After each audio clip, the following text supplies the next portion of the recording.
Donc, Luc Vaillancourt, professeur titulaire à l'Université du Québec à Chicoutimi, où il enseigne la littérature de l'Ancien Régime et la création littéraire. Ses travaux portent principalement sur la rhétorique et l'épistolographie. Il a publié en 2003 à Paris, chez Honoré Champion, une monographie consacrée à, je cite le titre de l'ouvrage, « La lettre familière au XVIe siècle ». Il a également dirigé le numéro 84 de la revue Tangence sur les postures et impostures de l'épistolographie humaniste à l'été 2007 et édité en 2017 un ouvrage collectif chez Hermann, « Des bruits courts, rumeurs et propagande au temps des Valois ». Il est donc également titulaire de la chaire de recherche sur la parole autochtone, ça vous l'avez su ce matin, si vous ne le saviez pas, qui s'intéresse aux enjeux sociolinguistiques et spécificités rhétoriques de ces échos textuels depuis les débuts de la colonie jusqu'à aujourd'hui. Sa communication s'intitule « Fonction rhétorique de la parole autochtone dans les récits de voyage de la Nouvelle-France ». C'est à toi, Luc. Merci. Alors, cette communication est le fruit d'une réécriture exhaustive aux trois quarts d'une communication présentée à Toronto la semaine dernière, à la suite des observations, des remarques, commentaires, suggestions faites par des collègues, et notamment Claude Lacharité. J'ai essayé de resserrer le propos le plus possible. Du bref récit de Jacques Cartier aux relations des Jésuites, en passant par les voyages de Samuel de Champlain et l'histoire de la Nouvelle-France de Marc Lescarbot, de nombreux récits viatiques font état de contact avec les nations autochtones. Les historiens, les ethnologues n'ont pas manqué de rendre compte de ce choc des civilisations en soulignant l'incapacité de chacun à appréhender l'autre en dehors des catégories du même. Je fais un peu la publicité pour la présentation de Jean-Pierre, là. C'est un clin d'œil amical. Les spécialistes des écrits de la Nouvelle-France, linguistes et littéraires, nous ont mis en garde contre le piège de l'illusion référentielle, en dévoilant ce que ces paroles rapportées avaient de convenu, voire de factice, et comment leur représentation stéréotypée en vient à déterminer les témoignages ultérieurs. Le philologue Luciano Formisano évoque avec dérision cet air de famille qui se remarque dans la littérature de voyage du XVIe siècle, présupposant une intertextualité profonde qui risque de fausser la véridicité d'un témoignage qui pourtant se prétend fidèle. De fait, un ensemble de motifs et de formules trouve à s'exprimer de manière identique d'un auteur à l'autre, si bien que l'on ne sait plus trop comment départager le vrai du faux. Pour qui ambitionne, comme nous, d'extraire de ce corpus un savoir utile, le défi méthodologique est considérable. Et notre communication se propose justement d'exposer une voie de contournement en identifiant 3 champs d'investigation possibles afin de mieux circonscrire notre objet. Comme c'est souvent le cas, lorsqu'on ose s'aventurer dans le domaine des études sur la Nouvelle-France, on découvre très vite que d'autres chercheurs ont arpenté le territoire avant soi, toujours les mêmes et pas les moindres, Marie-Christine Gomez-Géraud, Yvon Lebras, Dominique Deslandres, Marie-Christine Pioffet, qui sont ici avec nous aujourd'hui, Grégoire Holtz aussi, et bien sûr Réal Ouellette, sont les références incontournables en matière de récits viatiques, théâtralisation de la parole autochtone, histoire comparée, construction identitaire, et l'on ne saurait guère surenchérir sur leurs observations lumineuses. Aussi, nous n'essaierons même pas. On se bornera tout juste à reprendre la typologie proposée par Marie Parent et Réal Ouellette dans Mise en scène et fonction de la parole amérindienne dans la relation de voyage. Selon ces auteurs, cette parole autochtone remplit diverses fonctions. Alors, je me rapporte à leur étude. D'abord, une fonction référentielle. Elle nous apprend des choses sur l'Amérique et ses habitants. Ensuite, une fonction actentielle. La parole n'exprime pas d'abord ici, dans les textes, une réalité, elle agit. Elle est l'équivalent du geste. Une fonction héroïsante. Elle valorise le protagoniste de l'aventure, le voyageur, qu'elle présente comme un héros triomphant. Une fonction attestative. Elle cautionne le caractère véridique de la relation. Une fonction publicitaire, en fait, le relateur fait vanter la colonisation par les Amérindiens eux-mêmes et, en dernier lieu, une fonction contestataire. Le relateur fait critiquer les valeurs et les mœurs européennes par la parole d'un sauvage. Et les auteurs d'ajouter, faute d'espace, nous ne traiterons ici que des fonctions référentielles, actentielles, héroïsantes et contestataires. Fin de la citation. Voilà notre chance. Cet espace manquant nous permet de nous immiscer subrepticement dans ce champ d'investigation pour tenter de retourner les rares pierres laissées en plan. Ce que l'on peut déduire de cette typologie et de la brillante démonstration qui s'ensuit, c'est que la parole autochtone n'est jamais présentée telle qu'en elle-même et fait toujours l'objet d'une manipulation qui sert les intérêts du colonisateur. Mais est-ce à dire pour autant qu'elle demeure à jamais hors de portée de l'atteinte, qu'elle est non signifiante ou que rien dans ce corpus ne peut nous éclairer sur les usages et principes de l'éloquence autochtone? Si vraiment, tel que l'écrit Paul le Jeune en 1643, il n'y a lieu au monde où la rhétorique soit plus puissante qu'en Canada, il doit subsister des marques de sa vigueur première. Certes, il nous faut prendre en compte qu'au sein de notre corpus, la parole autochtone est toujours rapportée par un intermédiaire, et de surcroît après traduction, ce qui n'est pas sans poser d'autres problèmes. Cependant, si celle-ci a vraiment une valeur référentielle, en ce qu'elle nous apprend des choses sur l'Amérique et ses habitants, on devrait être en mesure d'en déduire certains traits caractéristiques par sa mise en résonance avec le contexte d'énonciation, qui est à s'extraire, parfois, du texte et du temps, pour valider l'information à l'aune de connaissances actuelles. Alors, nous prendrons modèle sur l'ethnohistoire, et c'est la reprise de la citation de ce matin, suivant laquelle, au sein des unités sociales qui n'ont pas d'écriture et pour lesquelles les seuls textes historiques disponibles ont été consignés par des observateurs étrangers, il peut s'incarner une sorte d'histoire à rebours, telle qu'à partir de ce qui, du passé, demeure vivace dans le présent, c'est-à-dire ses redondances et sa part d'invention. En guise de preuve de concept, nous proposons donc un premier survol des textes, et c'est vraiment un survol, un survol à hauteur considérable. Et c'est d'abord Samuel de Champlain, Marc Lescarbot et Barthélemy Vimont qui seront mis à contribution pour illustrer 3 dimensions de la parole autochtone rapportée qui se prêtent à l'analyse en dépit des difficultés que nous venons d'évoquer. Une première dimension, rituelle. La page de titre de l'édition de 1603 des Sauvages, ou Voyage de Samuel de Champlain, fait, en la France nouvelle, met en évidence l'ambition ethnologique de l'œuvre, avant même d'aborder les enjeux topographiques. Contenant, nous dit le texte de la page titre, les mœurs, façons de vivre, mariage, guerre et habitation des sauvages de Canada. Champlain, comme tant d'autres voyageurs après lui, se montre sensible à l'éloquence amérindienne et ne manque pas d'évoquer les nombreuses harangues, ambassades, délibérations en conseil, dont il est témoin, de même que la manière de rendre justice, les cérémonies, danses, cris et chants que les Autochtones donnent à apprécier aux Français comme autant de manifestations de leurs usages. Bien sûr, ceux-ci sont appréhendés en fonction des catégories rhétoriques en usage dans l'Ancien Monde. Et le recours systématique au mot « harangue » pour les qualifier en est le signe le plus patent.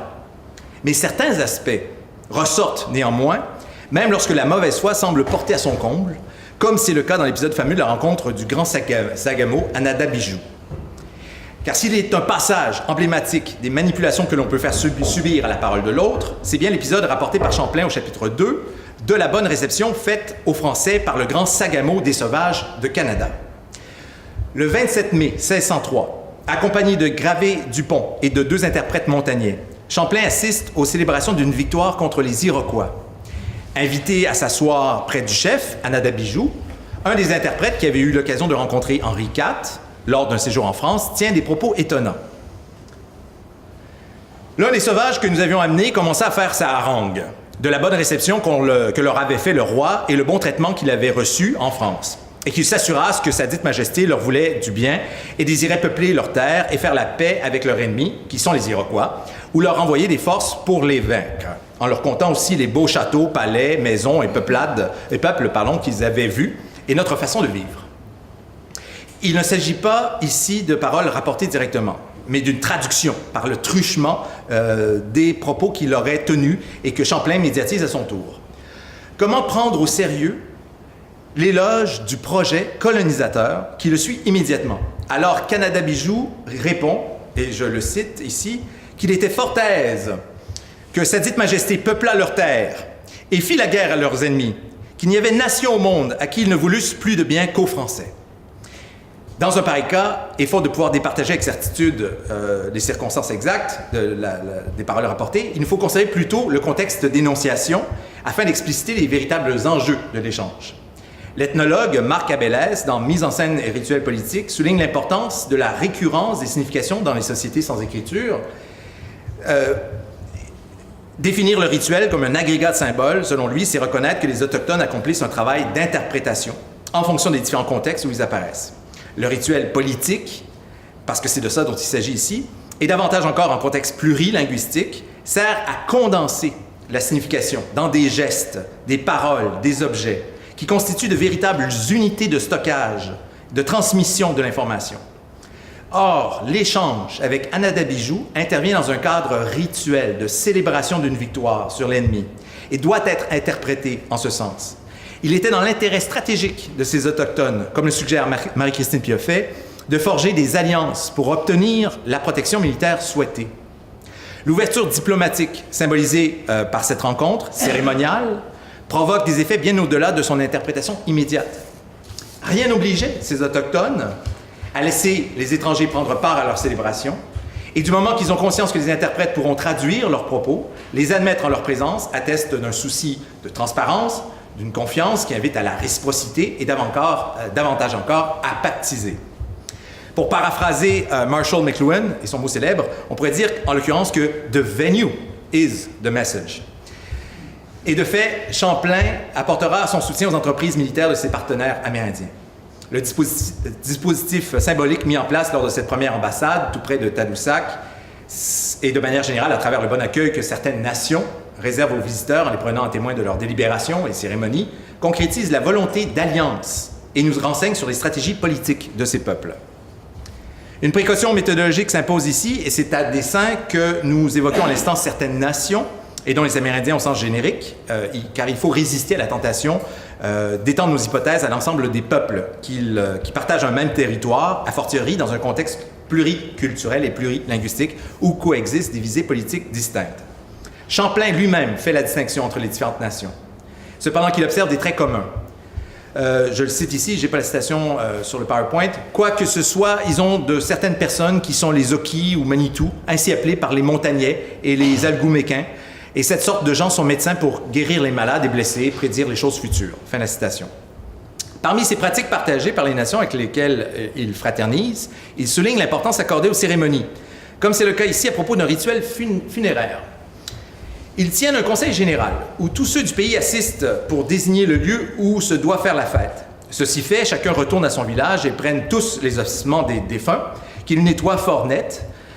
Puis tous les parents et amis des défunts prennent les 10 os avec leurs colliers, fourrures, haches, chaudières et autres choses qu'ils estiment de valeur avec quantité de vivres qu'ils portent au lieu destiné. Et étant tous assemblés, ils mettent les vivres en un lieu où ceux de ce village en ordonnent, faisant des festins et danses continuelles pendant 10 jours que dure la fête. Et pendant celle-ci, les autres nations de toutes parts y abondent pour voir cette fête et les cérémonies qui s'y font. C'est drôle parce qu'il y a des questions des os ce matin, justement. Alors, c'est drôle comment nos communications se rejoignent. Cette narration pourra sembler anecdotique et étrangère à notre propos. Mais l'observation qui la suit lui donne tout son sens. Pour une rare fois, l'explorateur se borne à rapporter ce qui lui a été expliqué sans porter de jugement. Et c'est la citation suivante. « Or, par le moyen de ces cérémonies, comme danses, festins et assemblées, ils contractent nouvelle amitié entre eux, disant que les os de leurs parents et amis sont pour être mis tous ensemble, et qu'ainsi que leurs os sont assemblés en un même lieu, eux aussi doivent être mis en concorde, comme parents et amis, sans pouvoir s'en séparer. » L'interprétation donnée est celle des Autochtones, et elle a ceci de fascinant qu'elle témoigne de l'importance accordée au symbolisme dans ces cultures où la parole est constamment traduite en actes, permettant d'en saisir le sens au-delà des langues différentes, à travers un dédoublement des signes qui vise à renforcer la connivence et la cohésion du groupe, mais aussi à consigner les événements à la mémoire des hommes, des lieux et des objets. Cette dimension rituelle de la parole autochtone est l'une de ses principales caractéristiques et elle s'avère particulièrement résistante aux détournements et aux tentatives de récupération parce que redondante par nature et presque toujours associée à des manifestations extra-linguistiques. Seconde dimension, une dimension dramatique. Un autre aspect de l'éloquence amérindienne qui a frappé les premiers relateurs et qui se prête à l'analyse réside dans l'importance accordée à la mise en scène et à l'aspect performatif du discours. Dans son Histoire de la Nouvelle-France de 1609, Marc Lescarbot se fait momentanément ethnologue et s'attarde à la description d'une harangue prononcée par le Sagamo Messamoët. Celui-ci ayant séjourné naguère en France, il servira d'intermédiaire pour inciter son interlocuteur, Olmechin, à pactiser avec les Français, représenté ici par le sieur de Poutrincourt. Après avoir exposé l'essentiel de son argumentaire, Lescarbot en vient à commenter son actio, le terme latin pour la livraison du discours en quelque sorte, c'est-à-dire sa façon de discourir. Voici l'extrait. Voilà. C'est pas l'extrait en question, mais j'ai sauté une diapositive. Oui, Somme, voilà. Somme, il fut près d'1 heure à parler avec beaucoup de véhémence et d'affection, et avec un contournement de corps et de bras tel qu'il en est requis en un bon orateur. Ce parallèle avec la figure idéale de l'orateur constitue un motif récurrent des récits viatiques et des relations de la Nouvelle-France, où l'on insiste souvent sur les dons oratoires exceptionnels des Amérindiens, même lorsque le relateur ne comprend rien au discours. Il se montre alors particulièrement sensible à la mise en scène de la livraison, à la posture, aux accents emphatiques de la voix et aux gestes employés. Ici, c'est la faconde. Il parle pendant 1 heure, quand même. C'est la faconde, la véhémence et l'accent mis sur l'affectivité qui retiennent l'attention. Tout le corps semble engagé dans l'acte de persuasion et Messamoët ne ménage pas ses efforts pour rendre sensible l'émotion, en l'occurrence des protestations d'amitié qui seront suivies d'un geste qui les concrétise et dont la signification n'échappe pas à l'observateur. Et à la fin, jeta toutes ces marchandises, qui valaient plus de 300 écus rendus en ce pays-là, dans le bateau d'Olmechin, comme lui faisant présent de cela en assurance de l'amitié qu'il lui voulait témoigner. Cela fait, la nuit s'approchait et chacun se retira. Mais Messamoët n'était pas content de ce que Olmechin ne lui avait fait pareil hareng, ni retaliation de son présent. Car les sauvages ont cela de noble qu'ils donnent libéralement, jetant aux pieds de celui qu'ils veulent honorer, le présent qu'ils lui feront, mais c'est en espérance de recevoir quelque honnêteté réciproque, qui est une façon de contrat que nous appelons sans nom. Je te donne afin que tu me donnes. Et cela se fait par tout le monde. La harangue de Messamoët fait appel à la réciprocité, en exploitant le pathos de l'amitié et la convention du don qui invite au contre-don, une pratique très courante chez les Autochtones à l'époque. Mais il ne suffit pas de répondre au présent par un présent, encore faut-il honorer la harangue de l'autre en lui répondant de même façon, au risque de manquer aux usages de la courtoisie et d'encourir la colère de l'interlocuteur. En ne faisant ni un ni l'autre, Olmechin bafoue les conventions qui sont le fondement régulateur des échanges entre nations autochtones et porte atteinte à l'honneur de Messamoët. Comment ne pas interpréter cette fin de non-recevoir comme une injure, voire une manifestation d'hostilité? Car Olmechin peut difficilement ignorer à quelles conséquences il s'expose en acceptant le don sans le payer en retour, qu'il s'agisse de celui symbolique de la harangue ou de sa concrétisation matérielle sous forme de marchandises. On ne s'étonne guère alors de voir l'escarbot préciser que Messamoët, dès ce jour-là, songea à faire la guerre à Olmechin. Enfin, il faut souligner cette concession faite à la noblesse des Amérindiens dans leur manière de négocier. Même si cela se fait par tout le monde, nous dit l'escarbot, il y a dans l'aspect théâtral de l'échange et dans l'importance accordée à la parole quelque chose qui commande le respect et l'admiration du relateur. Et c'est assez révélateur des enjeux de la situation qui met en présence un interlocuteur autochtone devant un tiers alloctone que l'on prend à témoin du contrat que l'on cherche à établir, rendant l'échec d'autant plus intolérable qu'il risque de miner notre crédibilité aux yeux d'un tiers. Mais la présence d'un témoin sert justement à faire monter les enchères en ajoutant à la pression persuasive et à la menace implicite qu'elle comporte. C'est l'occasion d'exemplifier devant les Français, par la parole et par le geste, les usages des nations autochtones et les conséquences auxquelles on s'expose en les bafouant. Il y a en quelque sorte double destination d'entreprise de persuasion, dans la mesure où l'entretien aurait pu se dérouler sans témoin et sans grandes conséquences. Ici comme ailleurs, car des scènes semblables donc abondent dans les récits viatiques, la théâtralisation de l'échange contribue pour beaucoup à son efficacité rhétorique. Troisième dimension, une dimension topique. Enfin, un troisième champ d'investigation pourrait permettre de restituer certains principes de l'éloquence autochtone et il correspond à la dimension topique, c'est-à-dire à l'inventaire des arguments employés, lesquels survivent assez bien, en général, à l'épreuve de la traduction. À titre d'illustration, on s'attardera au discours du capitaine iroquois Keotsaïton, prononcé à l'occasion d'une audience en vue de signer un traité de paix avec les Français et leurs alliés montagnais et Atikamekw, que Barthélemy Vimont rapporte dans sa relation de 1645. Nous verrons comment les dimensions rituelles, dramatiques et topiques se renforcent mutuellement, assurant la prégnance du message. On sait que la diplomatie amérindienne faisait souvent appel au rituel du wampum, où chaque présent évoque un argument. La description que donne Vimont des préparatifs du traité souligne cette particularité. Maniant à merveille l'art de la représentation, les Iroquois firent planter est-ce que j'ai anticipé? Oui, les Iroquois firent planter 2 perches et tirer une corde de l'un à l'autre pour y pendre et attacher les paroles qu'ils devaient porter, c'est-à-dire les présents qu'ils nous voulaient faire, lesquels consistaient en 17 colliers de porcelaine. Keotsaïton utilise ainsi un langage symbolique, dont l'herméneutique passe par les présents, qui sont porteurs du sens de la parole. La puissance oratoire du discours de Kiotsaton réside dans la nature, comme il le précise lui-même, en donnant un sens aux divers présents qu'il offre à l'Assemblée. Le souffle qui anime sa parole et qui l'emporte provient du monde matériel, celui de la terre et des astres. La harangue se construit dans un premier temps autour du soleil, sur lequel, avant même de prendre la parole, le capitaine jette son regard de façon très théâtrale. Alors, il va regarder le soleil et sa harangue va souligner l'importance de ce geste. Un geste qu'il répétera tout au long de son allocution, inscrivant ainsi ses propos sous le signe de l'astre. Celui-ci est associé à la vérité, puisque sa lumière permet de donner jour partout et que les cœurs ne fussent point cachés. Paul Ragueneau, dans la relation aux Hurons de 1648, explicite le rôle que joue le soleil chez les Amérindiens, ici chez les Hurons, où il revêt un caractère spirituel. Il est le génie auquel on fait appel lors des traités avec les autres nations, parce qu'il est, nous dit Ragueneau, nous rapporte Ragueneau, l'arbitre de leur sincérité, qui voit le plus profond des cœurs et qui est pour venger la perfidie de ceux qui trahissent leur foi et ne tiennent pas leur parole. Kiotsaton renvoie ainsi constamment à une espèce de justice cosmique. Il veut montrer qu'il n'est pas un apôtre du mensonge, et l'immanence de cette justice rend possible l'entente entre les hommes. Kiotsaton place ses espoirs dans cette harmonie céleste. Les mots qui sont rapportés sont les suivants. « Les hommes ont des esprits et des pensées trop différentes pour tomber d'accord. C'est le ciel qui réunira tout. » Enfin, avant de partir, il ajoute « Je vous remercie de ce que je vois encore le soleil. » Kiotsaton se présente comme la bouche de tout son pays. Ce sont ses mots, encore une fois. Il est plus que le porte-parole d'une nation, il s'exprime au nom de la terre où vivent les siens.